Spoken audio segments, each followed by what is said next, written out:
So ayan nga mga kadayo, ano, kanina nakapag-almusal na ako, nagpahinga ng konti, at ngayon nandito na tayo sa bundok.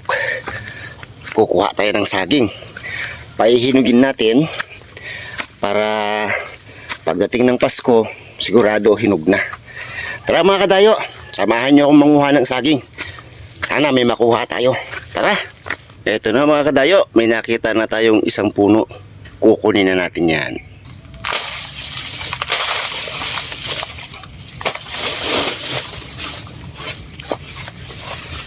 Ayan mga kadayo, nakaisa na tayo. Maghahanap pa tayo. Ayan. Ayun mga kadayo, pangalawa na to. Kunin na natin yan. Para marami tayong handa.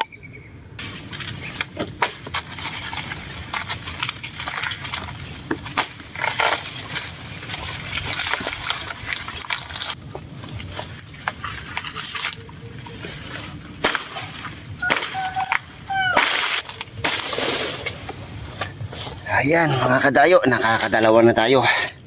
Marami-rami na to para sa handa natin sa parating na Pasko. Magmumukbang na lang kami ng saging. O di ba? Ayun. Meron pa dito mga kadayo, pakatlo na to. Kunin ulit natin yan. Nakakatatlo na tayo.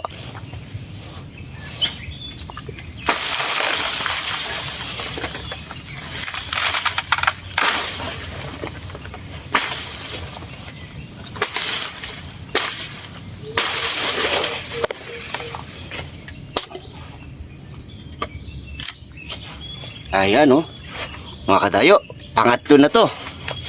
At dahil nakatatlo na tayo, marami-rami na to. Si Mama Jel, si Iyasha TV, at si Papa Dayo, tatlo na to.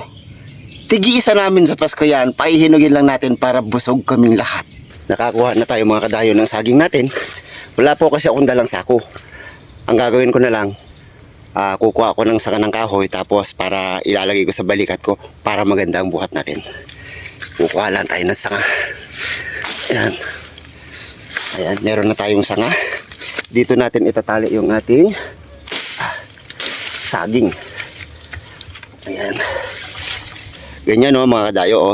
Ayan. Itatali natin yung saging dito.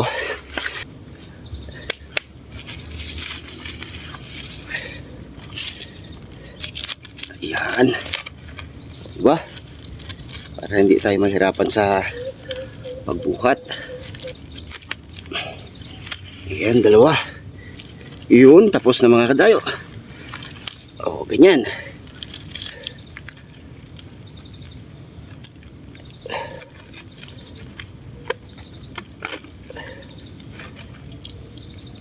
Iya. Ayan mga kadayo. Meron na tayong saging. Ayan, isa, dalawa, tatlo. Papahinagin na natin to. Uwi na po tayo. Nandito tayo ulit sa dadaan sa bundok. Pasok na naman tayo sa bundok. Good morning po.